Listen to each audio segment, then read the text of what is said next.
தெய்வகுளம் தாலுகாவில் இடம் வீடு இல்லாதவர்களுக்கு லைஃப் பிளாட் அமைக்க நடவடிக்கை எடுக்கப்படும் என்று அமைச்சர் ராஜேஷ் தெரிவித்துள்ளார். தெய்வகுளம் எம்எல்ஏ ராஜாவின் கேள்விக்கு பதிலளித்தார் அவர்.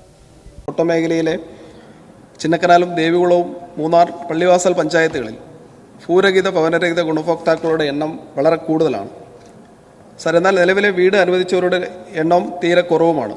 സോ തോട്ടമേഖല ആയതുകൊണ്ട് സ്വന്തമായി ഭൂമി ഇല്ലാത്തവരാണ് കൂടുതൽ ഗുണഭോക്താക്കളും. സോ കൂടുതൽ ആളുകൾക്ക് വീട് ലഭിക്കണമെങ്കിൽ ഫ്ലാറ്റ് മോഡലിൽ വീട് നിർമ്മിക്കുകയാണെങ്കിൽ കൂടുതൽ കുടുംബങ്ങൾക്ക് ഗുണം ലഭിക്കുകയും ചെയ്യും. ആയതിനാൽ ഈ മാതൃകയിൽ വീട് അനുവദിക്കുന്നതിനുള്ള നടപടികൾ സ്വീകരിക്കണമെന്നാണ് സാർ എൻ്റെ സബ്മിഷനിലൂടെ ആവശ്യം. ബഹുമാനപ്പെട്ട തദ്ദേശം സ്വയംഭരണം എക്സൈസ് പാർലമെന്റ് മന്ത്രി.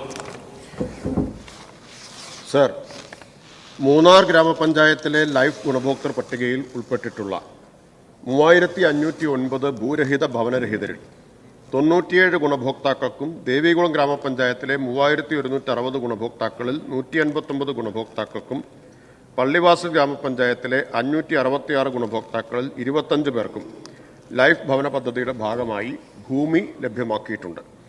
ഭൂമി ലഭ്യമായിട്ടുള്ള ഗുണഭോക്താക്കൾക്ക് ഭവന നിർമ്മാണത്തിന് ധനസഹായം അനുവദിക്കുന്നതിനുള്ള നടപടിയും സ്വീകരിച്ചിട്ടുണ്ട്.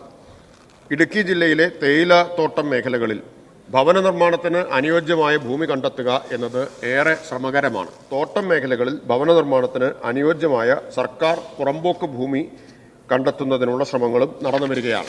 തോട്ടം മേഖലകളിലെ തൊഴിലാളി കുടുംബങ്ങൾക്ക് ഭൂമി ലഭ്യമാക്കുന്നതിനായി തോട്ടം ഉടമകളിൽ നിന്നും ഭൂമി സറണ്ടർ ചെയ്ത് ലഭിക്കുന്നതിനുള്ള സാധ്യത പരിശോധിക്കാൻ ലേബർ കമ്മീഷണറെ ചുമതലപ്പെടുത്തിയിട്ടുണ്ട്.